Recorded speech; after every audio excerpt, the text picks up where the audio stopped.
Who sits on the throne and unto the Lamb. To him who sits on the throne and unto the Lamb. Blessing and glory. Be blessing and glory and honor and power forever. Be blessing and glory and honor and power forever. To him who sits on the throne and unto the Lamb. To him who sits on the throne and unto the Lamb. Blessing and glory. Be blessing and glory and honor and power forever. Be blessing and glory and honor and power forever. Be blessing and glory. Be blessing. Udah begitu beberapa hari, tapi ada juga yang kelihatan kecil, kayaknya habis duit deh buat juga. Alhamdulillah. Dari Rabu kemarin ada pengantin di pada libur ya, Tuan Mensu. Jadi saya latihan sendiri, ada yang main musik dan yang sebagainya. Pengantinnya kalau saya minta berdiri, cuma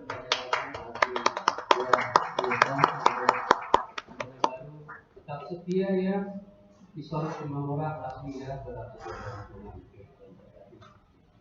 ada duduk lagi. Dan juga Pak kalau boleh berdiri sama istri untuk kita sambut. Dan ini adalah istrinya baru pertama kali beribadah di tempat, tentu dengan anak nanti lebih jauh lagi kita berkenalan ya, silakan. Kita selalu sambut jemaat yang baru untuk bersama-sama kita berkumpul di tempat ini. Dan tadi juga tadi yang tadi tidak sempat kita lihat panggil makan dipikirnya ini Om Wibowo gitu ya. Jadi Om Wibowo pindah ke Bandung dan Om Wibowo ada di tengah kita, Pak Willy dan Tante sekarang ya di sini ya, terus kita bersama-sama berkumpul ya, Om Tante dan kita bersama-sama kita lingkungan. Ada lagi nggak ya? Atau ada yang baru masuk gereja ini pertama kali belum saya sapa? Oke. Puji Tuhan, mari kita akan membaca Alkitab kita Yohanes pasal 21. Kita akan membaca mulai dari ayat yang pertama. Yohanes pasal 21 ini kalau dilihat dari peristiwanya, dilihat dari waktunya, itu terjadi ketika Yesus setelah bangkit dari kematian menunggu waktu untuk naik ke surga. Jadi Yesus yang Tuhan, dia adalah mati di kayu salib. Jadi Yesus itu betul-betul mati di kayu salib. Yang mati di kayu salib itu Yesus. Dan setelah 3 hari di dalam kubur, Yesus itu bangkit daripada kematian. Dan setelah kebangkitan daripada kematian ini, Yesus menampakkan berulang-ulang kali kepada murid-muridnya dan juga kepada orang banyak. Tapi penampakan diri Yesus setelah kebangkitan itu berbeda sebelum dia mati. Kalau sebelum dia mati, Yesus itu tubuhnya seperti tubuh manusia kita pada umumnya. Tetapi setelah kematian dan setelah kebangkitan, Yesus dapat menampakkan diri tetapi di dalam wujud tubuh kemuliaan. Jadi apa itu tubuh kemuliaan? Tubuh kemuliaan itu adalah tubuh di mana sudah tidak lagi dibatasi oleh ruang, tidak dibatasi oleh waktu. Jadi tubuh kemuliaan itu sulit ya untuk digambarkan, tetapi kalau kita melihat tubuh kemuliaan itu pernah dinampakkan juga oleh Nabi Elia dan Nabi Musa ketika berjumpa dengan Yesus di atas bukit. Itu Nabi Elia dan Nabi Musa menampakkan diri di dalam penampakan tubuh kemuliaan. Nah, selama 40 hari ini Tuhan Yesus menampakkan diri dalam bentuk atau dalam tubuh kemuliaan, bukan tubuh daging lagi. Kita semua nanti begitu. Semua yang mati di dalam Tuhan nanti akan dibangkitkan mengenakan tubuh yang baru, tubuh kemuliaan. Nah, tubuh kemuliaan ini tidak lagi bergantung kepada makanan dan minuman. Tubuh kemuliaan ini tidak ada lagi nafsu daging, nafsu lawan jenis, tidak ada lagi. Yang namanya tubuh kemuliaan itu adalah tubuh baru yang nanti semua orang akan mengalami. Nah, dengan tubuh yang baru ini akan ada dua pemisahan ketika hari penghakiman terakhir. Mereka yang berkenan kepada Tuhan, yang sungguh-sungguh di dalam Tuhan, akan masuk di dalam kehidupan kekal yang disebut surga. Mengenakan tubuh kemuliaan. Tubuh yang sama bagi mereka yang tidak percaya, bagi mereka yang hidup di dalam dosa akan masuk di dalam penghukuman neraka.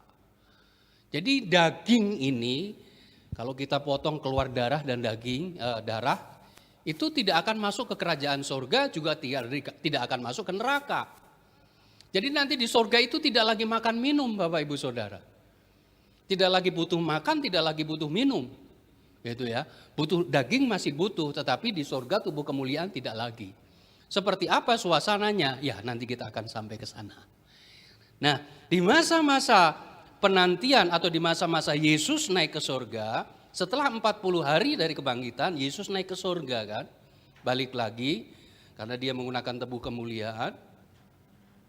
Nah, sebelum naik ke surga inilah ada peristiwa Yohanes pasal 21. Dan saya akan memberikan judul khotbah saya pada siang hari ini adalah waktu perkenanan Tuhan atau waktu Tuhan berkenan. Yuk kita lihat sedikit-sedikit saja ya, pelan-pelan saja ya. Ayat yang pertama, kemudian Yesus menampakkan diri lagi kepada murid-muridnya di pantai Danau Tiberias dan ia menampakkan diri sebagai berikut. Di pantai itu berkumpul Simon Petrus, Thomas yang disebut Didimus, Nathanael dari Kana yang di Galilea, anak-anak Zebedius dan dua orang muridnya yang lain. Kata Simon Petrus kepada mereka, "Aku pergi menangkap ikan." Kata mereka kepadanya, "Kami juga pergi dengan engkau." Mereka berangkat lalu naik perahu, tetapi malam itu mereka tidak menangkap apa-apa. Berhenti dulu sampai sini. Mungkin ada yang bertanya, Om, kalau tubuh kemuliaan itu bisa diraba atau tidak? Kalau kita melihat dari peristiwa Yesus menampakkan diri kepada Thomas, maka tubuh kemuliaan itu bisa diraba. Bisa dipegang. Tetapi tubuh kemuliaan itu tidak terbatas dengan ruang. Artinya kalau masuk ke sebuah ruangan tidak perlu buka pintu. Gitu ya. Kalau menit ini ada di Padalarang, dalam waktu sekian detik bisa ada di Cianjur. Itu tubuh kemuliaan. Dalam sekian detik sudah bisa ada di Amerika. Jadi tidak lagi terbatas dengan waktu, tidak lagi dibutuhkan waktu untuk ada dalam satu tempat kepada tempat yang lain. Itu tubuh kemuliaan. Tapi bisa diraba, bisa kalau kita melihat peristiwa Thomas. Nah, waktu itu ketika murid-murid sudah mulai selama beberapa hari mereka tidak lagi dipimpin oleh Yesus. Kan selama 3,5 tahun murid-murid ini berjalan kemana-mana kan ikut Tuhan, ikut Yesus. Kalau Yesus dia berangkat ke Galilea, mereka ikut berangkat ke Galilea. Kalau mereka pergi ke Kana, Yesus pergi ke Kana, murid-murid ikut pergi ke Kana. Kalau Yesus berjalan kaki, murid-murid ikut berjalan kaki. Kalau Yesus perintahkan naik perahu, murid-murid naik perahu. Jadi kehidupan selama 3,5 tahun, murid-murid ini terbiasa dipimpin oleh Yesus. Nah, Biasa ada pemimpin yang menuntun, yang mengarahkan, yang membimbing, yang mengajar, yang memberi perintah dan lain sebagainya. Tetapi setelah Yesus mati dan kemudian setelah Yesus bangkit juga, mereka tidak lagi dipimpin Yesus. Karena Yesus tidak selalu ada bersama dengan mereka. Jadi secara gampangnya mereka kehilangan pemimpin. Karena mereka kehilangan pemimpin, mereka untuk menentukan segala sesuatu agak sedikit rancu. Mau seperti apa ini? Mau seperti apa itu? Dan kalau kita melihat ketika selama 3,5 tahun mereka hidup bersama dengan Yesus, mereka tidak ada problem dengan masalah makanan dan minuman. Karena banyak orang yang memperhatikan, Yesus membuat mujizat di sana, Yesus membuat mujizat di sini. Dan banyak orang yang perhatian, banyak orang yang memberi perhatian kepada Yesus, maka masalah makanan dan minuman bagi Yesus dan murid-muridnya selama 3,5 tahun bukan menjadi persoalan. Tetapi setelah mereka ditinggal Yesus, atau setelah Yesus mati di kayu salib, banyak iman orang-orang mulai digoyahkan. Kenapa Yesus katanya Tuhan kok bisa mati? Kenapa katanya dia Tuhan kok bisa mati? Mereka tidak paham dengan rencana daripada Yesus. Jadi seolah-olah kematian itu adalah sebuah kematian, betul-betul mati. Padahal kemarin juga sudah saya jelaskan bahwa kematian itu sebetulnya tidak ada. Kematian itu hanya berpindah, hanya perpindahan. Jadi setelah orang mati yang kita sebut secara umum mati, sesungguhnya enggak mati. Karena ketika kita mengembuskan nafas yang dibilang atau menurut ilmu kedokteran mati, kita itu enggak mati. Bagi mereka yang di dalam Tuhan jelas ada satu tempat yang disebut nirwana. Ya. Tetapi bagi mereka yang tidak di dalam Tuhan ada satu tempat yang disebut neraka. Tapi bukan neraka kekal, bukan neraka Gehenna. Saya tidak bicara tentang neraka, ada 5 macam neraka. Jadi ketika orang mati yang disebut mati, hilangnya nyawa atau tidak lagi bernafas di dunia ini, mereka langsung berpindah ke tempat. Gitu loh Bapak Ibu Saudara. Nah kenapa Yesus mati di kayu salib? Jelas kita sudah paham bahwa kematian Yesus di kayu salib itu membereskan dosa dunia. Dosa pertama diakibatkan oleh Adam dan Hawa, satu orang berdosa, seluruh manusia berdosa. Pembenaran dari cara Allah dengan satu korban Yesus di kayu salib itu membenarkan, membereskan semua dosa. Artinya siapa yang menerima pemberesan dosa itu, siapa yang menerima Yesus sebagai Tuhan dan Juru Selamat itu, dia menjadi bagian orang yang dibereskan dosanya. Maka kematian Yesus di kayu salib itu adalah membereskan dosa secara sempurna. Yang menjadi inti daripada pembenaran pembebasan dosa adalah percaya Yesus. Tetapi bukan hanya percaya doang. Kita harus mengikuti jalan-jalan yang ditunjukkan oleh Yesus. Sampai Yesus berkenan kepada apa yang saat ini kita akan bersama-sama bahas. Ayat yang keempat. Ayat mulai gitu. Ketika hari mulai siang, Yesus berdiri di pantai. Akan tetapi murid-murid itu tidak tahu bahwa itu adalah Yesus. Kata Yesus kepada mereka, "Hai anak-anak, adakah kamu mempunyai lauk pauk?" Jawab mereka, "Tidak ada." Jadi murid-murid ini juga pernah miskin, saudara. Pernah nggak punya makanan. Pernah nggak punya lauk pauk waktu ditinggal Yesus. Kenapa? Karena orang-orang yang tadinya berharap Yesus menjadi pemimpin mereka, kok Yesus mati. Jadi mereka mulai ragu-ragu. Mereka, jangan-jangan ini bohong, ini begitu kan. Sampai sekarang kan banyak orang yang ragu-ragu dan meragukan ketuhanan Yesus. Gitu ya. Dan tidak ada lagi support. Tidak ada lagi, mereka yang mau memperhatikan.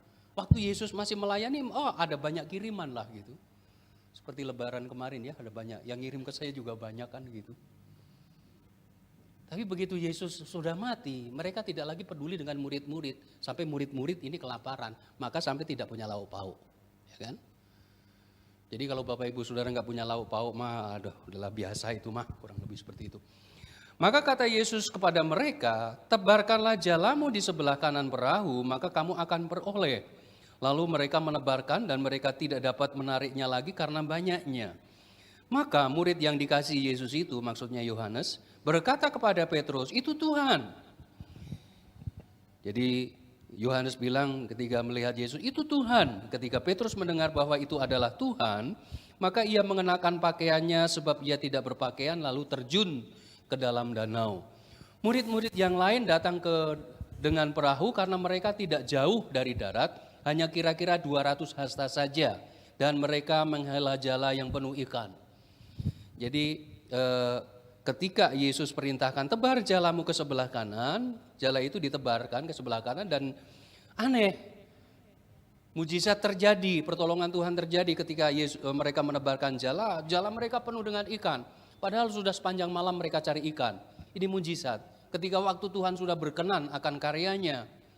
Dan kemudian murid-muridnya ini memanggil murid-murid yang lain. Ternyata ada murid yang ada di pantai, ada murid juga yang ada di perahu. Dan jarak perahu mereka menangkap ikan dengan pantai itu hanya sekitar 200 hasta atau sekitar 90 meter dari bibir pantai.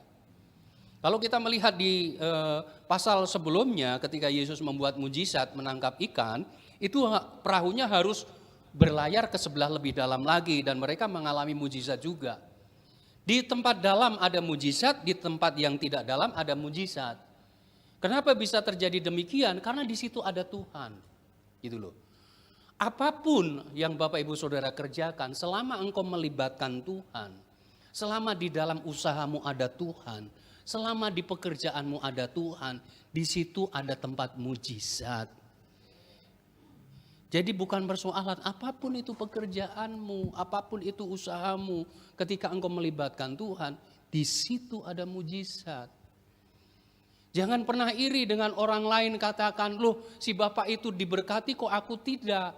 Yang salah bukan Bapak itu, yang salah aku, yang salah kita. Kenapa dia berhasil kok aku gagal? Yang salah bukan dia yang berhasil, yang salah kita yang gagal. Gitu ya, kenapa? Karena kita tidak mau mengundang Tuhan. Kita tidak mau melibatkan Tuhan. Kita tidak mau Tuhan hadir di situ. Atau kita melupakan Tuhan. Itu persoalannya di situ ya Bapak Ibu Saudara. Jadi di tempat dalam ada mujizat, di tempat dangkal pun ada mujizat. Dimanapun berada, kalau Tuhan ada, di situ ada mujizat. 9. Ketika mereka tiba di darat, mereka melihat api, arang dan di atasnya ikan dan roti. Ini Tuhan saya luar biasa, Bapak Ibu Saudara. Murid-murid itu belum bawa ikan ke darat loh. Nanti dibaca. Murid-murid belum bawa ikan, murid-murid belum bawa roti.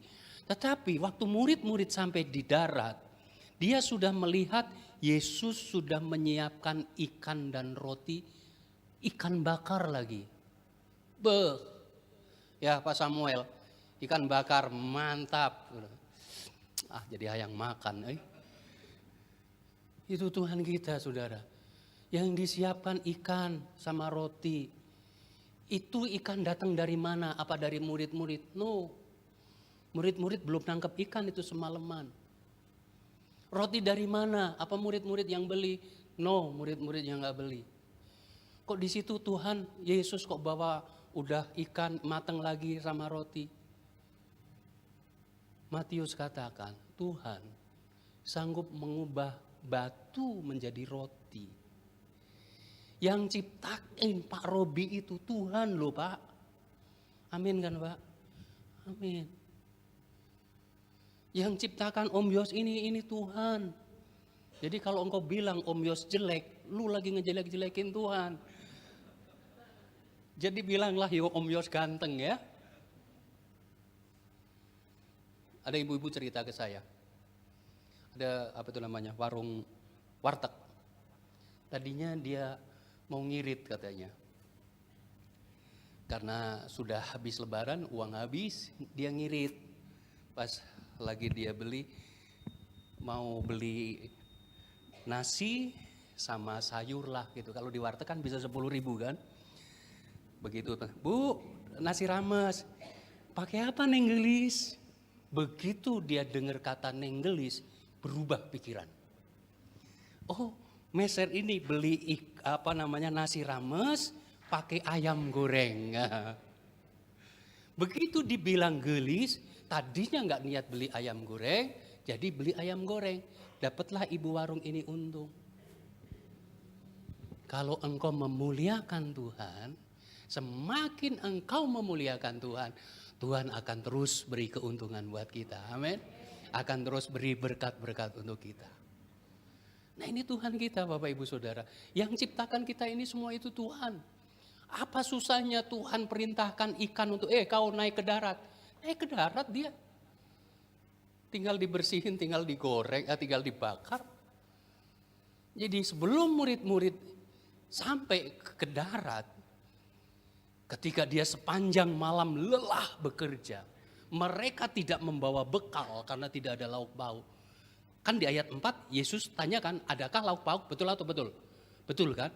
Di ayat yang ke ini tadi, ke ayat berapa ini tadi? 9 ya. Ayat 4 Yesus tanya, kamu ada lauk pauk enggak? Murid-murid bilang tidak ada. Ayat 9 Yesus siapin itu lauk pauk. Bisa bilang amin. Aduh Tuhan, terima kasih. Ketika engkau berdoa kepada Tuhan, Tuhan aku gak punya lauk pauk. Kau jujur sama Tuhan, Tuhan siapin saudara. Jangan kecil imanmu.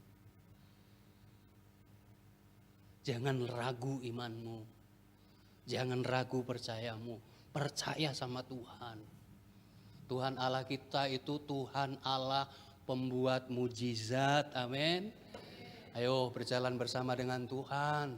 Tuhan yang siapkan, Tuhan yang sediakan.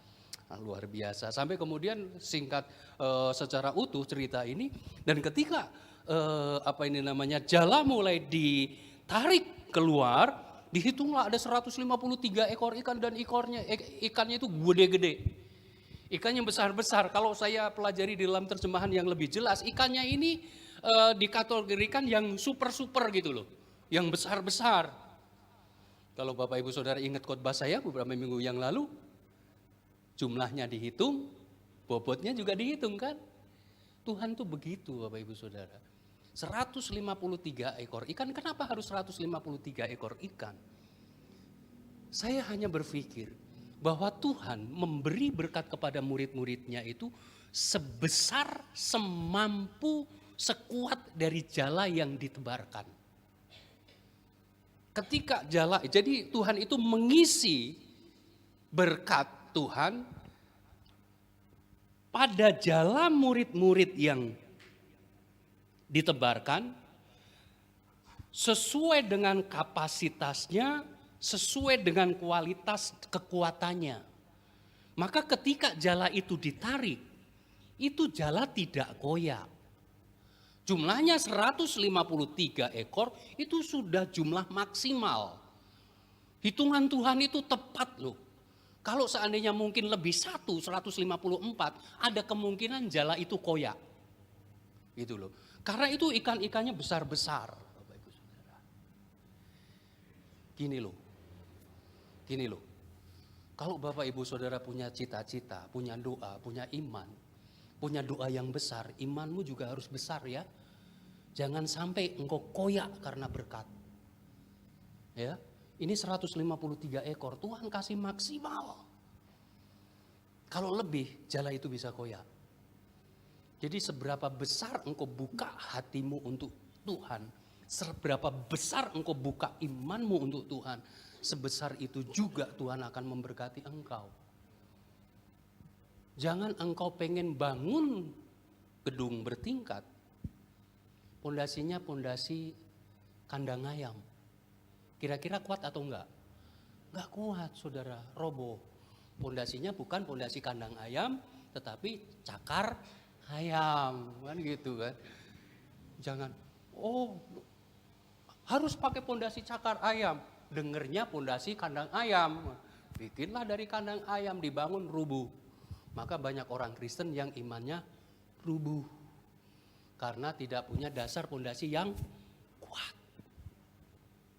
Tuhan itu siap memberkati kita kok. Berkali-kali saya katakan, Tuhan itu mencurahkan berkat atas kita. Cuma pertanyaan, Anda siap enggak diberkati gitu loh.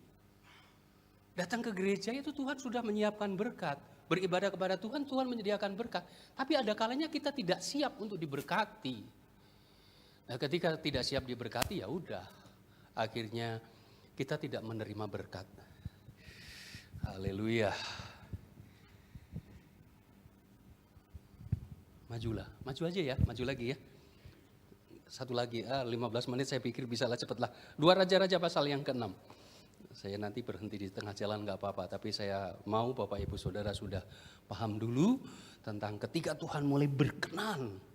Waktu Tuhan sudah tepat, sudah datang. Maka apapun yang Bapak Ibu Saudara doakan, apa yang Bapak Ibu Saudara butuhkan, Tuhan pasti akan menyatakan kemuliaannya. 2 Raja-Raja pasal 6 ayat 24. Sesudah itu Ben-Hadad Raja Aram menghimpun seluruh tentaranya lalu maju mengepung Samaria. Maka terjadilah kelaparan hebat di Samaria selama mereka mengepungnya, sehingga sebuah kepala keledai berharga 80 sikal perak dan 1/4 kap tahi merpati berharga 5 sikal perak. Gini, saya cerita saja deh supaya Bapak Ibu Saudara lebih bisa paham. Raja Ben-Hadad, Raja Aram, ini dia adalah raja yang kuat, raja yang luar biasa. Dia memiliki tentara yang besar, memiliki pasukan yang besar, dan memiliki pengaruh yang besar. Maka bangsa-bangsa sekitar Aram, termasuk di dalamnya Samaria, dan bangsa-bangsa yang lain itu ketakutan dengan bangsa Aram ini. Dan bangsa Aram ini menyerang beberapa wilayah, beberapa bangsa, dan setelah mereka menang, mereka pasti menjara. Barang-barang jarahan dia bawa, di sana ada tepung, di sana ada gandum, di sana ada jelai, di sana ada ternak, semua dijarah. Dan ketika mereka sudah mulai menjarah beberapa bangsa-bangsa, pada waktunya dia sampai kepada Samaria. Nah, Samaria ini mau dikuasai, dikepunglah dengan Ben-Hadad bersama dengan rajanya. Samaria adalah umat Tuhan, salah satu wilayah daripada Israel. Nah, ketika mereka sedang dikepung, pengepungan itu terjadi bukan sehari 2 hari. Berminggu-minggu, berbulan-bulan. Kenapa? Karena sekalipun pasukannya Ben-Hadad ini ribuan, banyak, tetapi mereka punya perbekalan yang cukup. Dari hasil penjarahan itu, berlimpah-limpah gitu. Nah, ketika Samaria dikepung berhari-hari, berbulan-bulan, terjadilah kelaparan yang luar biasa. Kepala keledai jadi rebutan. Bahkan Alkitab catat loh, tahi merpati sampai dimakan, saudara. Ada yang pernah makan tahi? Kalau saya pernah, saudara. Tahi belalang. Ya, karena saya suka makan belalang, itu belalang enak kalau tahinya kebuang. Tapi tahi belalang kalau kemakan itu sedikit aja pahit loh. Saya mau nyobain tahi merpati tapi kok enggak tega ya gitu ya. Masih ada yang lain kurang lebih seperti itu. Nah, ini kejadian loh, tahi merpati dimakan loh, laku dijual lagi. Kenapa Om kalau ada tahi merpati? Kalau merpati kan bebas terbang ke sana sini kan. Jadi mereka bisa cari makan, tapi orang-orang nggak bisa cari makanan. Lebih ngeri lagi, yuk kita lihat lebih ngeri lagi. Ayat 28. Kemudian bertanyalah raja kepadanya, ada apa? Jawab perempuan itu. Perempuan ini berkata kepadaku, berilah anakmu laki-laki supaya kita makan dia pada hari ini, dan besok akan kita makan anakku laki-laki. Jadi kami memasak anakku dan memakan dia. Tetapi ketika aku berkata kepadanya pada hari berikutnya, berikanlah anakmu supaya kita makan dia, maka perempuan itu menyembunyikan anaknya. Luar biasa, saudara. Ngeri kalau melihat kisah bagaimana Raja Ben-Hadad ini mengepung Samaria. Kenapa? Karena rajanya ini bedegul lah, bahasa Inggrisnya bedegul, Raja Samaria ini. Maka dihukum Tuhan dengan diizinkan dikepung oleh Ben-Hadad. Dan ini berminggu-minggu, saya pikir berbulan-bulan. Sampai ada 2 keluarga yang anaknya mati. Dan kalau dimakan sendiri, ini kan udahlah anakmu dimasak dulu hari ini. Coba bayangin, saudara. Ini kejadian, ini bukan kisah fiktif, ini nyata. Ayo, anakmu kita masak hari ini, Nah besok masa anakku. Ngerilah. Coba kalau kira-kira itu terjadi ke Pak Heri lah. Kira-kira tega nggak itu makan bangkai anaknya Pak Heri? Nggak tega saya pikir ya. Saya juga saya pikir daripada saya makan bangkai anak saya, mending saya juga ikut mati lah gitu. Tapi persoalannya gimana? Kalau anaknya dikubur, pasti digali sama orang-orang untuk dimasak. Nah kalau saya mati juga pasti digali dan dimasak. Udah nggak ada pilihan jadi gitu. Sudah, bagaimana lagi? Ini sampai kejadian seperti itu loh. Mengalami persoalan yang berat, mengalami kesusahan yang berat, mengalami ujian yang berat. Tapi kemudian kalau kita melihat ayat berikutnya, inilah yang menjadi pertobatan. Terjadi pertobatan yang luar biasa. 30, tatkala raja mendengar perkataan perempuan itu, dikoyakkanlah pakaiannya. Arti dikoyakkan pakaiannya ini, dia bertobat, dia mengaku dosa, dan kemudian dia berdoa memohon belas kasihan Tuhan. Sebetulnya makna daripada dikoyakkan pakaiannya di situ. Nah inilah menjadi titik balik Tuhan berkenan kepada Samaria. Jadi Bapak Ibu Saudara, sedikitlah kita belajar tentang itu. Kalau ada sesuatu yang terjadi di dalam diri kita, ini siapa yang salah? Apa yang salah? Gitu ya. Jangan salahkan pendeta, jangan salahkan bos. Padahal aku nggak apa-apa loh Om, kenapa aku dipecat? Gak mungkin, betul kan? Gak mungkin itu bos serta-merta akan mecat kita, gak mungkin. Kan begitu, ada apa dengan saya? Ini. Dan kemudian kita lihat ayat pasal 7. Setelah raja tadi mengoyakkan pakaian bertobat, lalu berkatalah Elisa, dengarlah firman Tuhan.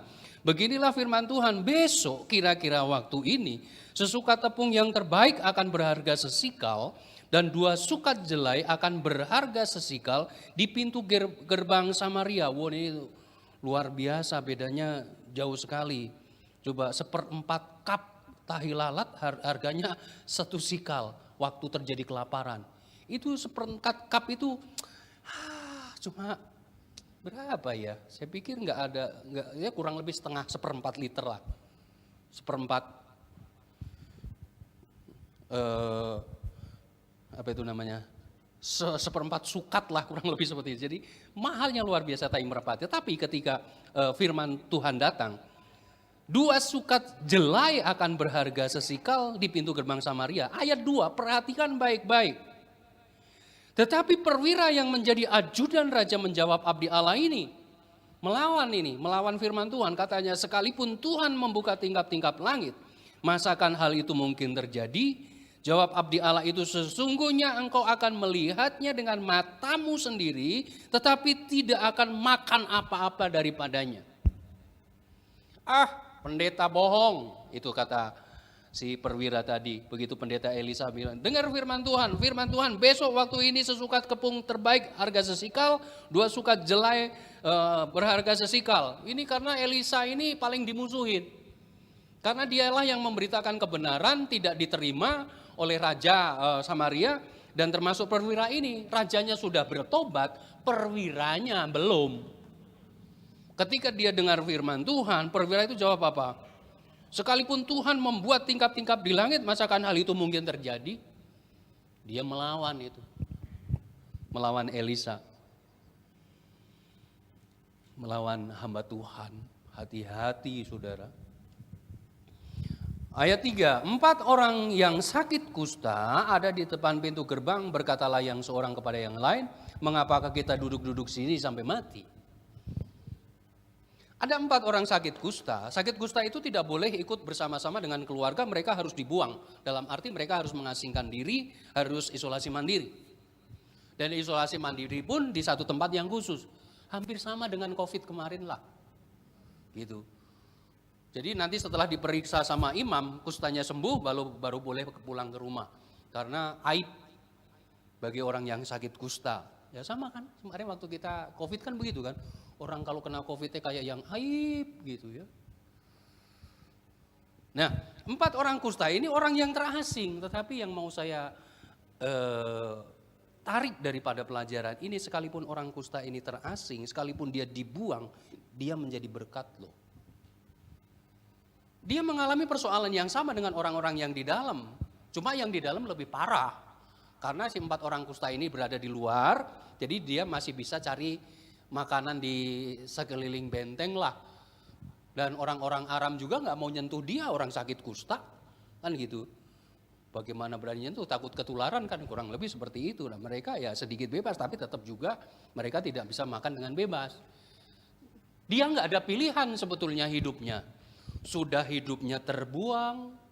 Kalau masuk ke dalam kota, mereka pasti mati, lama-lama mati. Kalau nunggu di pintu gerbang juga mati. Jadi hanya nunggu mati ini 4 orang kusta. Saya jadi agak sedikit tertawa. Mungkin Bapak Ibu Saudara pernah mengalami seperti itu ya. Seperti hanya tinggal nunggu matinya, tinggal ngek gitulah gitu. Udah hidupnya udah setengah mati ya. Tapi saya kasih tahu, saya lebih senang hidup setengah mati daripada hampir mati, daripada saya hidup hampir hidup. Hampir hidup, saya lebih baik hampir mati daripada hampir hidup. Mau masuk ke sana mati, di sini mati, udahlah kita nekat. Kita seberang ikut ke perkemahan bangsa Aram, kalau mereka ngasih kita hidup, kita bisa ambil makanan mereka, setidak-tidaknya sisa makanan mereka. Kalau mereka mau bunuh kita, ya udahlah bunuh. Nekat. Ada kalanya Bapak Ibu Saudara perlu emang nekat kayak gini kan. Nggak tahu apa-apa, nggak tahu nanti kondisinya, pokoknya model nekat aja. Nekat aja. Ada kalanya perlu itu Bapak Ibu Saudara. The power of nekat. Ya, berangkatlah 4 orang kusta ini. Setelah berangkat, mereka kaget. Begitu mereka sampai ke perkemahan orang Aram, mereka tidak ada satupun prajurit dari situ. Yang mereka lihat adalah ternak yang sedemikian banyak, yang mereka lihat adalah gandum jelai yang sedemikian banyak, yang mereka lihat adalah makanan harta yang sedemikian banyak. Satu orang Aram pun tidak ada. Kenapa bisa demikian? Ketika raja bertobat, ketika raja berdoa kepada Tuhan, memohon belas kasih Tuhan, Tuhan buat suara yang hanya didengar oleh tentara Aram. Dan suara itu seperti desau air bah, seperti tentara-tentara yang sedang mengejar dan mengepung mereka.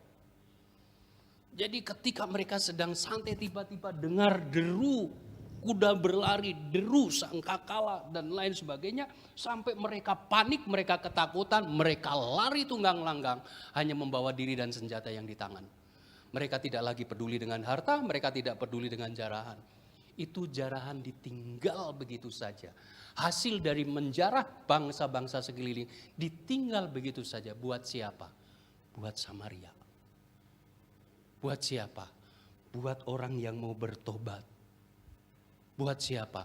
Buat orang yang memohon belas kasih Tuhan. Itu saja kok Bapak Ibu Saudara. Tinggalkan egomu. Tinggalkan dosamu. Tinggalkan kesalahanmu. Bertobat kepada Tuhan. Dan kemudian setelah sampai berita itu disampaikan, rakyat Samaria keluar semua dengan semangat. Saking ramenya itu perwira sudah tidak ada harganya lagi. Tidak ada harga dirinya lagi. Pangkatnya itu dia pangkat tertinggi loh itu perwira itu. Dia ajudan itu raja. Dia pangkat tertinggi. Pangkat tertinggi. Kalau tidak percaya kepada Tuhan, akhirnya bukan hanya pangkatnya yang diinjak-injak. Dia juga diinjak-injak sampai perwira itu mati. Kenapa? Karena tidak percaya Tuhan. Pangkatnya tinggi loh, tertinggi loh. Dia dengar langsung firman itu dari pendeta Elisa. Bukan Elisa Sidauru. Dia orang paling dekat dengan Raja Samaria. Tapi ketika dia tolak firman, dia pun ditolak oleh Tuhan. Kalau ada yang berani, siapapun yang berani menolak firman, sesungguhnya dia sedang menolak Tuhan. Dan konsekuensinya, dia melihat tetapi tidak mengalami. Dia melihat tetapi tidak merasakan. Kenapa? Karena tidak percaya Tuhan. Itu tadi yang di awal saya bilang. Kalau engkau melihat temanmu diberkati, kalau engkau melihat temanmu berhasil, kalau engkau melihat temanmu sukses, yang salah kalau engkau belum sukses, kalau engkau tidak sukses adalah dirimu. Apakah aku sudah percaya firman? Apakah aku sudah percaya Tuhan? Apakah aku sudah bertobat? Apakah aku sudah tinggalkan segala dosa? Apakah aku sudah bersandar berharap kepada Tuhan? Yang diperbaiki itu diri kita loh, Bapak Ibu Saudara. Jangan tunjuk orang lain tapi tunjuk saya. Maka kalau saya khotbah kan suka begini kan. 1 untuk Bapak Ibu Saudara, 3 untuk saya. Nih, 3 nih. Nih, makanya segini. Anda berdosa. Itu saya tunjuk 3 kali ke saya. Kan gitu. Jadi, Om Yos nunjuk saya. Cuma 1. Kecuali kalau saya khotbahnya begini.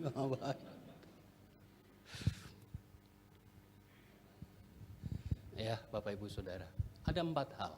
Saya bagikan secara cepat aja. Bagaimana kita bisa hidup di dalam waktu perkenanan Tuhan. Pertama, pegang baik-baik imanmu kepada Tuhan. Percaya kita kepada Tuhan, jangan gampang digoyahkan. Kan kata perwira tidak mungkin. Jadi mau percaya firman, mau percaya perwira. Kata perwira nggak mungkin. Masa Elisa yang nggak tahu apa-apa mau percaya ke perkataan Nabi Elisa? Mulai bimbang. Kata dokter nggak mungkin, Om. Tapi kalau kata Tuhan mungkin. Kata teman saya yang ahli ekonomi nggak mungkin. Tapi kalau kata Tuhan mungkin. Kata orang mustahil. Kalau Tuhan tidak ada mustahil. Engkau mau percaya kemana? Pegang teguh iman kepada Tuhan. Yang berikutnya, fokus kepada mendengarkan Tuhan. Fokus kepada firman Tuhan. Tuhan bilang begitu kok. Nah, beriman dan kita fokusnya kepada firman Tuhan. Ku renungkan firman-Mu siang dan malam. Ku pegang perintah-Mu dan ku lakukan. Itu lagu sederhana, tapi itu butuh seumur hidupmu untuk menjalankan itu. Memegang firman bukan pegang Alkitab, kemana-mana pegang Alkitab, enggak gitu loh. Jadi memegang firman itu apa yang diajarkan firman itu lakukan. Firman Tuhan bilang begini kok, Pap. Firman Tuhan bilang Tuhan pasti tolong kok, Pap. Mam, percaya saja, terus lakukan firman, terus berdoa, terus beribadah kepada Tuhan, terus bersekutu dengan Tuhan. Dan yang ketiga, Bapak Ibu Saudara, persembahkan hidupmu sebagai persembahan yang hidup, yang berkenan kepada Tuhan. Jangan persembahan yang mati. Kemarin ada anak muda yang minta ke saya, Om, saya mau melayani Tuhan. Bagus, tunggu waktu. Nanti Om yang tetapkan.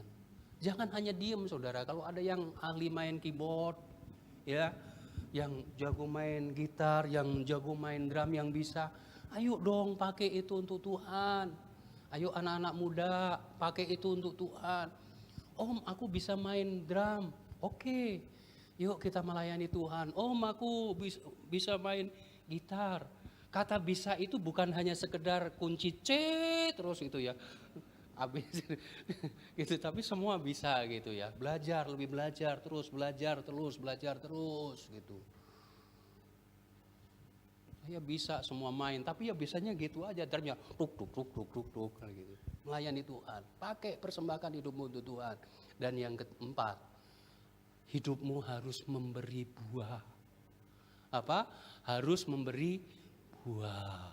4 hal itu tadi untuk kita bisa tinggal di dalam waktu perkenanan Tuhan. 1 ayat terakhir aja ya, karena ini penting banget. 2 Korintus.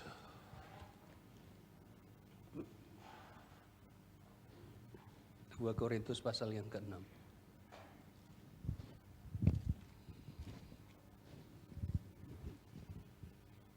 2 Korintus pasal yang ke-6, kita akan baca ayat yang ke-1. Iya. Sebagai teman-teman sekerja, kami menasihatkan kamu supaya kamu jangan membuat menjadi sia-sia kasih karunia Allah yang telah kamu terima. Ayat ini saya aplikasikan dalam hidup saya. Jadi saya bilang ke Bapak Ibu Saudara begini. Sebagai teman-teman sekerja, saya menasihatkan Bapak Ibu Saudara. Jangan membuat menjadi sia-sia kasih karunia. Gini loh, semua kita itu dapat kasih karunia loh. Semua kita itu sudah dikasih jatah kasih karunia itu dalam bentuk bermacam-macam. Berkat-berkat jasmani, berkat-berkat rohani, perlindungan, penyertaan, pembelaan. Itu tinggal dalam kasih karunia. Tetapi ada kalanya yang tadi saya bilang, ada kita menyia-nyiakan kasih karunia itu. Jadi saya mau ajak, jangan sia-siakan kasih karunia. Ayo kita gapai kasih karunia itu. Yuk kita jalani, kita alami kasih karunia itu. Yuk kita terima kasih karunia itu. Yuk kita terima berkat-berkat itu. Yuk kita terima penyertaan Tuhan itu. Itu loh maksud gitu. Yuk ayat berikutnya. Sebab Allah berfirman, pada waktu aku berkenan, aku akan mendengarkan engkau. Ayat berikutnya. Dan pada hari aku menyelamatkan, aku akan menolong engkau. Ini kasih karunia itu. Kemudian ayat berikutnya, sesungguhnya waktu itu, waktu yang di atas tadi, waktu perkenanan Tuhan tadi, waktu Tuhan akan menyelamatkan kita, waktu Tuhan akan menolong kita itu adalah waktu perkenanan, waktunya hari ini adalah hari penyelamatan. Dan dalam apapun kami tidak memberi sebab orang tersandung, supaya pelayanan kami jangan sampai tercela.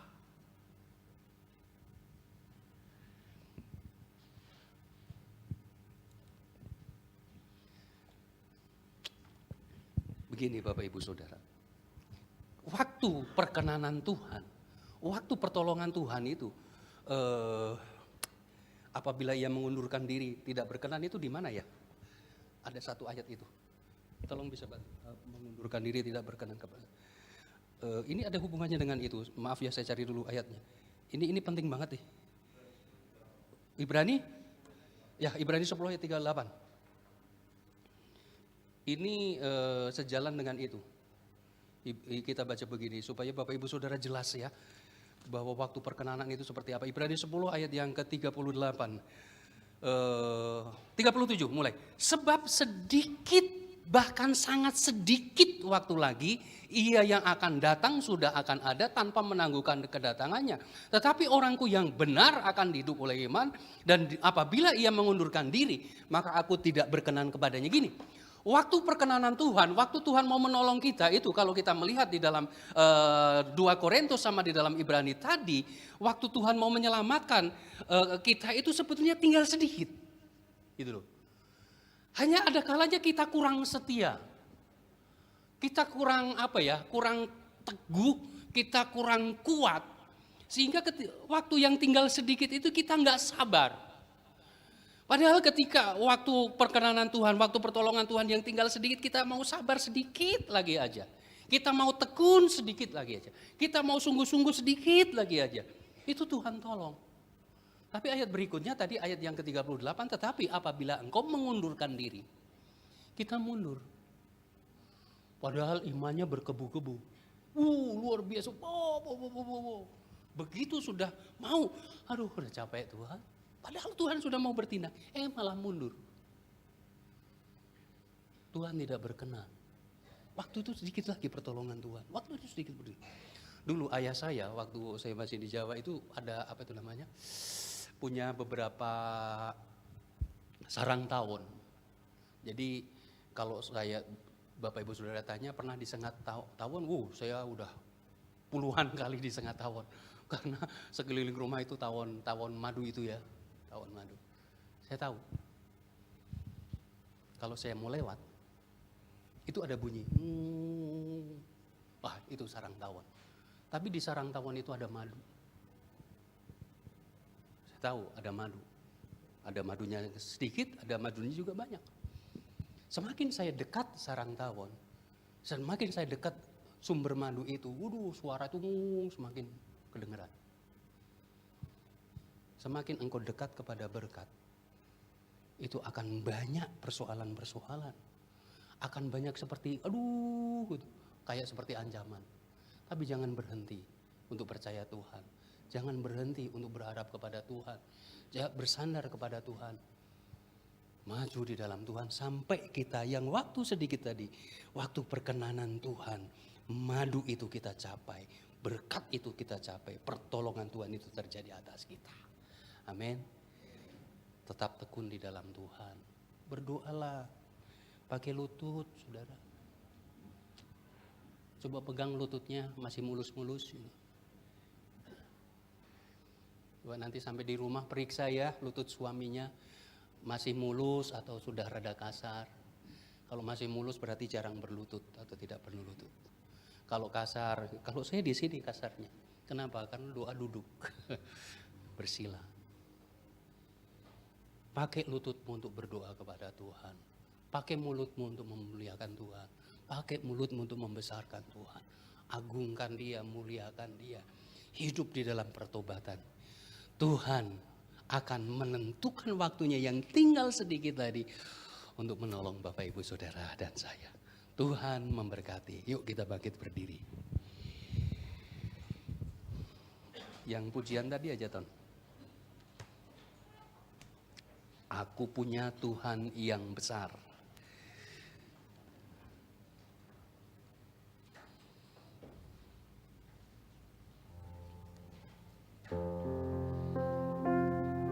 Ku hidup karena percaya Kau yang berjanji setia. Pengharapanku selalu ada di dalam-Mu. Ku tidak akan menyerah meski dalam kesesakan. Seluruh hidupku dalam. Sekali lagi, ku hidup karena percaya. Di dalam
Buktikan bahwa Allah yang kau percaya adalah Allah yang besar.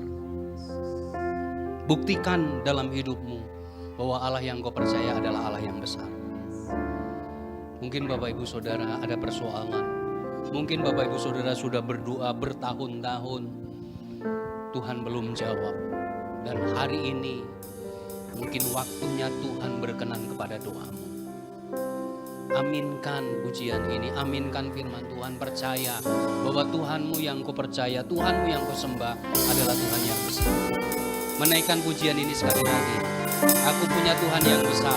Dan bagi Bapak Ibu Saudara yang mau didukung di dalam doa, angkat tangan kananmu di hadirat Tuhan. Aku punya Tuhan.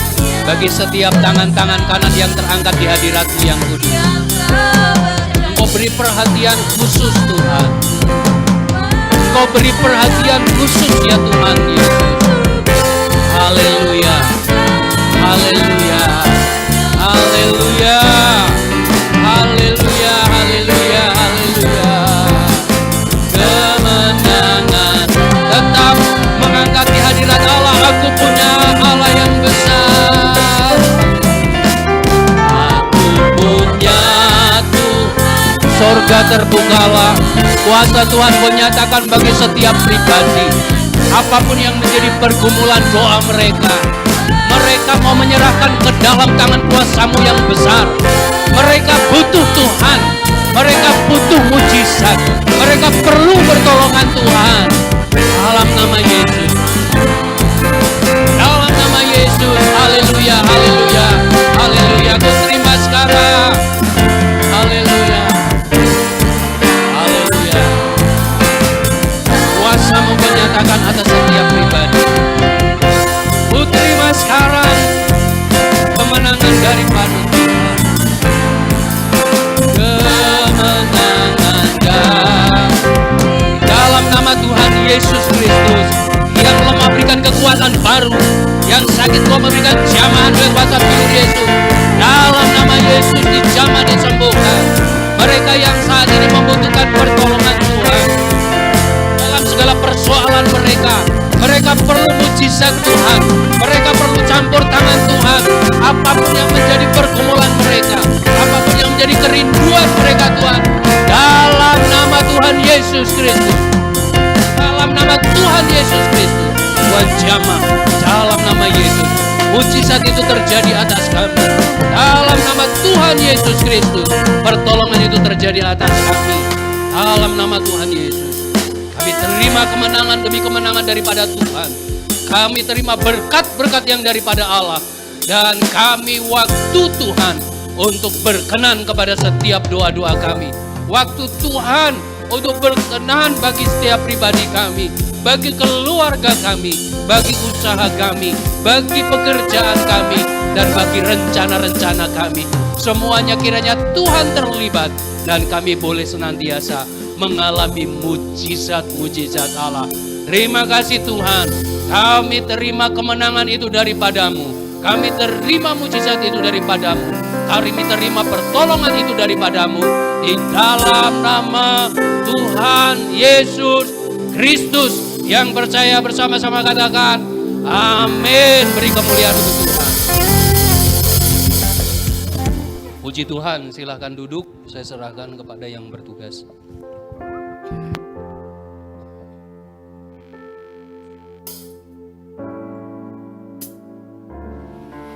Puji Tuhan, kita bersyukur kepada Tuhan untuk firman Allah yang sudah kita dengar. Dan kita bersyukur bahwa semuanya sudah dipersiapkan Tuhan untuk kita pelajari dan kita meteraikan dalam hati kita. Bahwa Tuhan itu pertolongan kita, Tuhan itu siap menolong kita.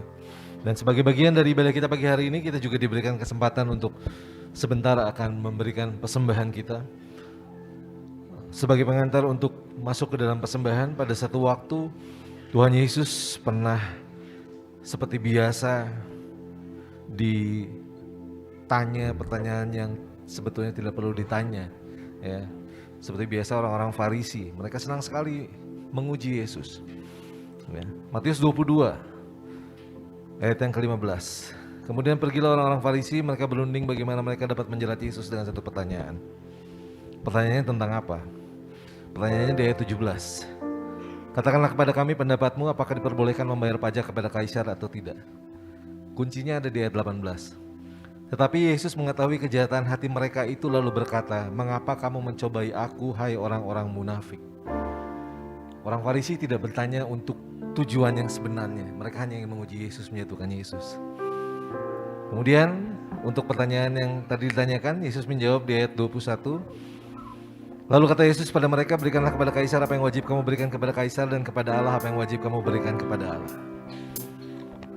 Saat ini kadang-kadang ada banyak orang terlalu sulit hati sehingga untuk urusan persembahan, untuk urusan pemberian kepada Tuhan, untuk urusan perpuluhan, mereka berbelit-belit mempertanyakan ini dan itu, mencari ini dan itu.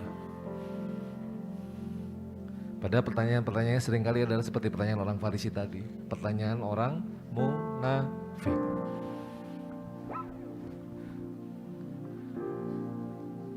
Apa yang ingin saya sampaikan adalah ketika kita diberikan kesempatan untuk kita bisa memberi kepada Tuhan, berikanlah sebagai penghormatan kepada Tuhan.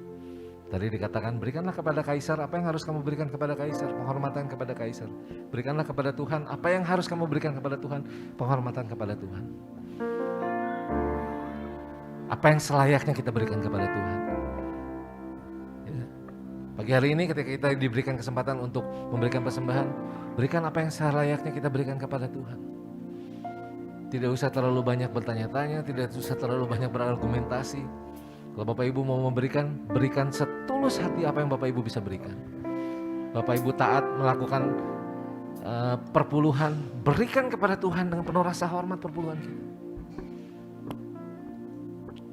Dan Tuhan yang melihat dari surga, Dia akan melihat seperti Dia melihat seorang ibu janda yang mempersembahkan cuma 2 peser, uang kecil. Tapi Tuhan melihat kesungguhan hati ibu itu memasukkan uangnya ke dalam peti persembahan, dan Tuhan menghargai itu. Itu yang seharusnya kita inginkan ketika kita memberi kepada Tuhan. Tuhan melihat persembahan kita dan Tuhan disenangkan dengan persembahan kita yang kita berikan dengan tulus hati dan sukacita. Karena kita tahu semuanya juga dari Tuhan kok. Bukan karena hasil usaha kita, bukan karena hasil kepintaran kita, tapi semuanya dari Tuhan. Mari bersatu hati dalam doa. Tuhan Yesus, kami bersyukur kepada Tuhan sebagai bagian dari ibadah kami pagi hari ini, kami diberikan kesempatan untuk memberi kepada Tuhan.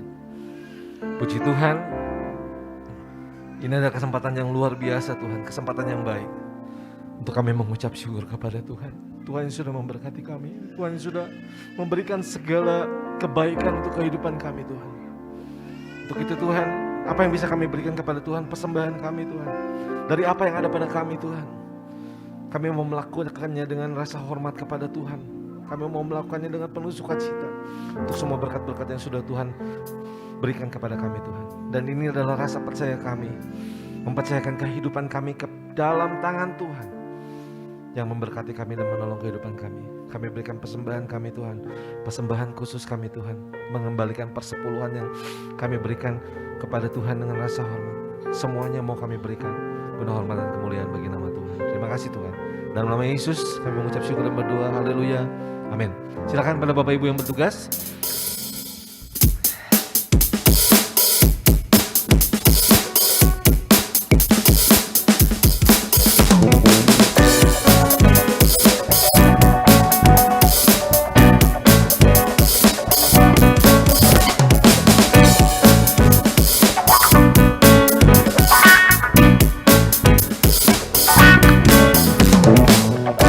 Dari utara ke selatan, terdengar pujian bagi Allah. Dari barat sampai ke timur, nama Yesus disanjung tinggi. Dari pulau-pulau, lembah-lembah, gunung-gunung yang tinggi, kemuliaannya disaksikan, kebesarannya diceritakan. Yesus, Yesus, nama Yesus, nama Yesus disanjung tinggi. Dari pulau-pulau, lembah-lembah, gunung-gunung yang tinggi.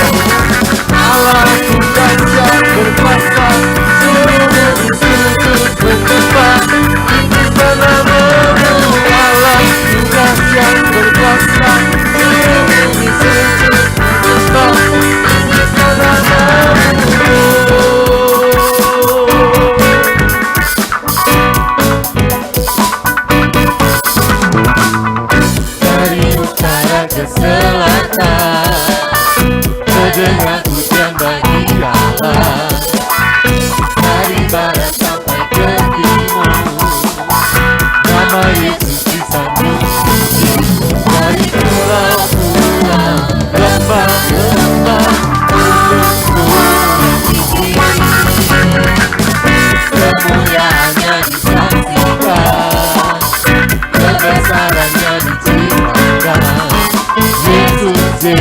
nama Yesus, nama Yesus bisa nyuci dari pura-pura lembah-lembah gunung-gunung Allah sudah siap berkuasa untuk menyembah tinggikan namamu Allah sudah siap berkuasa untuk menyembah tinggikan namamu Allah sudah siap berkuasa untuk menyembah tinggikan namamu Allah sudah siap berkuasa untuk menyembah tinggikan namamu Allah sudah siap berkuasa untuk menyembah tinggikan namamu Allah sudah siap berkuasa untuk menyembah tinggikan namamu tinggikan namamu Allah sudah siap. Selamat dulu Bapak Ibu. Menyampaikan beberapa pengumuman. Yang pertama terkait dengan ibadah-ibadah kita sepanjang minggu ini, ibadah-ibadah komisi. Semuanya sudah berjalan kembali sesuai jadwal. Untuk itu Bapak Ibu Saudara juga diundang untuk bisa menghadiri ibadah-ibadah komisi sepanjang minggu ini. Ya, tadi berbarengan dengan ibadah kita jam 9 ini dilaksanakan juga ibadah anak. Ya, untuk itu Bapak Ibu Saudara juga yang memiliki anak-anak di rumah bisa mempersiapkan anak-anak setiap hari Minggu jam 9 untuk bisa mengikuti ibadah anak di tempat ini. Ya. Kemudian hari Kamis adalah ibadah doa kita bersama. Untuk itu juga mengundang Bapak Ibu Saudara untuk bisa hadir kembali di tempat ini jam 6 sore untuk kita bersama-sama berdoa untuk pelayanan pekerjaan Tuhan di Padalarang ini dan juga untuk seluruh jemaat GPDI Padalarang. Ya, bagi Bapak Ibu yang memiliki pokok doa yang ingin disampaikan secara khusus, ingin didoakan secara khusus, silakan Bapak Ibu boleh menyampaikannya kepada Bapak Yosua yang memimpin ibadah doa untuk nanti didoakan. Ya, dan kalau ada doa-doa yang dijawab, kerinduan-kerinduan yang dijawab, berikan juga kesaksian. Ya Bapak Ibu, silakan berikan kesaksian.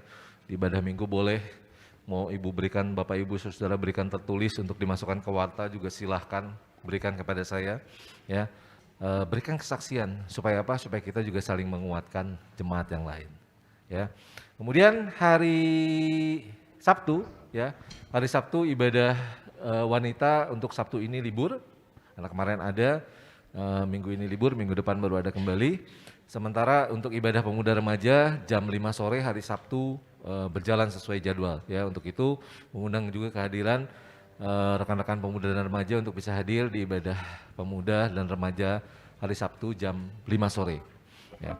Kemudian minggu yang akan datang ibadah kita kembali di ibadah Raya 1 jam 7 yang akan dilaksanakan secara onsite di tempat ini. Kemudian juga ibadah Raya 2 jam 9 dilaksanakan paralel onsite dan juga via live streaming YouTube. Ya, begitu silakan Bapak Ibu Saudara juga boleh membagikan link live streaming YouTube setiap minggunya untuk juga bisa menjadi berkat untuk saudara-saudara kita bisa mengikuti ibadah bersama-sama atau bisa mengikuti rekaman ibadah kita. Ya, kemudian ibadah kita minggu yang akan datang juga akan disertai dengan perjamuan kudus. Untuk itu Bapak Ibu Saudara silakan mempersiapkan diri untuk mengambil bagian dalam perjamuan kudus ini. Dan apabila ada keluarga Bapak Ibu Saudara yang secara kesehatan, secara fisik tidak memungkinkan untuk bisa hadir di dalam ibadah onsite di tempat ini, tapi juga merindukan untuk dilayani perjamuan kudus, silahkan boleh menginformasikan kepada Bapak Yosua supaya minggu depan nanti bisa dilayani. Ya, oke. Demikian terkait dengan ibadah-ibadah kita. Kemudian terkait dengan pengumpulan dana untuk pembelian drum, puji Tuhan untuk seluruh dukungan jemaat. Jadi sampai per minggu lalu 23 April sudah terkumpul dana sebesar 13.050.000. Untuk itu hari ini masih diberikan kesempatan, kita akan menutup donasi untuk drum itu per hari ini. Bagi Bapak Ibu Saudara yang masih mau berpartisipasi untuk donasi drum, silahkan boleh menggunakan amplop persembahan yang ada di belakang, tulis saja untuk drum, nanti kita akan alokasikan untuk pembelian drum. atau via transfer juga silahkan ya.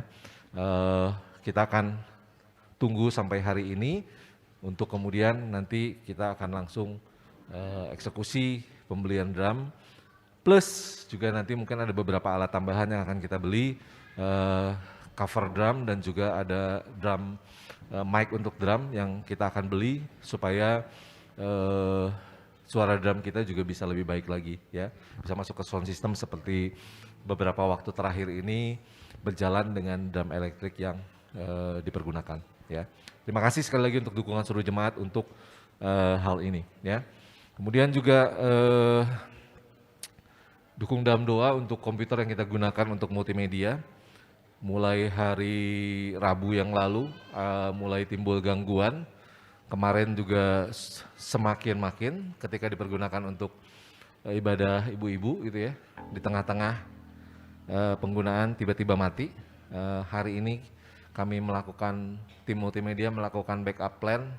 Jadi dengan laptop-laptop pinjaman jadi bisa tampil di sini, masih bisa juga live streaming. Tapi itu adalah emergency planning ya, hanya dalam kondisi gawat darurat aja. Tadi pagi komputernya sebetulnya nyala dengan baik, tapi barusan waktu mau ibadah kedua mulai begitu dinyalakan, mati lagi. Ya, jadi kita doakan, ini masih kita akan periksa, kita akan coba perbaiki. Kalau tidak perbaiki, mungkin ada bagian-bagian yang harus diganti, kita akan ganti. Ya, oke. Terima kasih Bapak Ibu Saudara yang belum bosan liburan, selamat menikmati lagi tambahan hari libur besok. Ya, walaupun bapak-bapak sudah terlihat wajahnya lebih kecut karena harus merogoh kocek lebih dalam lagi, tapi tidak apa-apa ya, ada tambahan libur 1 hari lagi besok kita nikmati. Hati-hati bagi Bapak Ibu Saudara yang melakukan perjalanan karena kondisi lalu lintas sekarang masih kondisi lalu lintas mudik, masih padat ya. Kemarin saja saudara kita Eti tertabrak motornya ketika belok masuk ke gereja, ya, tertabrak dari motor yang datang dari arah sana. Jadi hati-hati dalam perjalanan kalau Bapak Ibu melakukan perjalanan supaya bisa menghindari juga kecelakaan lalu lintas. Ya, terima kasih. Tuhan Yesus memberkati. Tidak ada pengumuman yang lain. Mari kita mengakhiri seluruh rangkaian ibadah kita hari ini. Mari kita bangkit berdiri sekali lagi naikkan ucapan syukur kita kepada Tuhan. Kami memuji kebesaran-Mu, ajaib Tuhan, ajaib Tuhan. Dan setelah itu kita akan menutup seluruh rangkaian ibadah kita hari ini. Kami memuji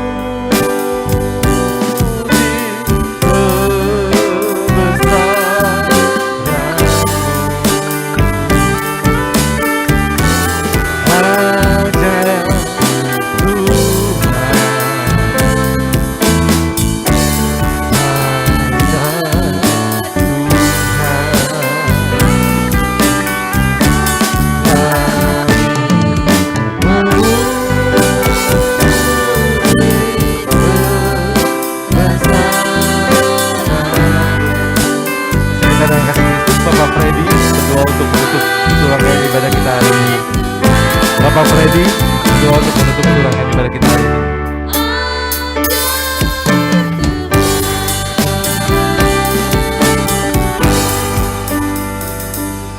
Di akhir ibadah kami Tuhan pada siang hari ini Tuhan, segala puji hormat kemuliaan hanya bagi nama-Mu. Kami sangat bersyukur Tuhan kalau kami boleh hadir, itu semua oleh karena kemurahan-Mu pada hari ini Tuhan. Dan juga Tuhan kami mau berdoa juga Tuhan buat Bapak dan Ibu Gembala kami Tuhan. Tuhan terus pimpin bimbing Tuhan baik kesehatan tubuh jasmani. Kedua orang tua kami Tuhan boleh berada dalam naungan kasih sempurna-Mu Tuhan. Dan juga para lansia juga Tuhan yang saat ini juga tidak hadir bersama-sama dengan kami yang boleh beribadah di rumah juga Tuhan. Engkau memberkati semuanya satu persatu juga Tuhan. Dan seluruh sidang jemaat juga yang hadir Tuhan. Di tempat ini Tuhan kami percaya Tuhan Engkau telah memberikan kasih karunia-Mu yang sempurna Tuhan. Terutama buat firman-Mu Tuhan yang telah Kau berikan bagi kami Tuhan pada pagi hari ini Tuhan. Itu boleh menguatkan iman kami Tuhan, dan boleh terus bersandar kepadamu Tuhan.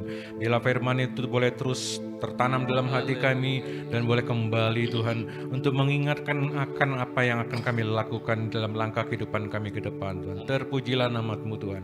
Sebentar kami akan berpisah satu sama yang lain, berpulang ke tempat kami, tempat masing-masing. Biarlah kasih karunia Tuhan menyertai kami di perjalanan sehingga kami boleh tiba dengan tidak kekurangan apapun. Tuhan memberkati kami dan Tuhan boleh pertemuan kami kembali Tuhan di ibadah tengah minggu dan juga ibadah minggu raya minggu depan Tuhan. Terpujilah nama-Mu, di dalam nama Tuhan Yesus Kristus kami berdoa dan ucap syukur Tuhan. Mari saudaraku, arahkan hatimu kepada Tuhan dan terimalah berkat yang daripadanya. Tuhan memberkati engkau dan melindungi engkau. Tuhan menyinari engkau dengan wajah-Nya dan memberi engkau kasih karunia. Tuhan menghadapkan wajah-Nya kepadamu dan memberi engkau damai sejahtera. Saudaraku yang terkasih, pulanglah, bawalah berkat yang daripada Allah Bapa, cinta kasih di dalam Yesus, penyertaan dan persekutuan di dalam Roh Kudus yang akan menyertai memberkati sepanjang hidupmu, mulai saat hari ini sampai Maranatha Tuhan Yesus datang untuk kedua kali, di dalam nama Tuhan Yesus Kristus. Haleluya. Amin. Tuhan Yesus memberkati, sampai bertemu minggu depan.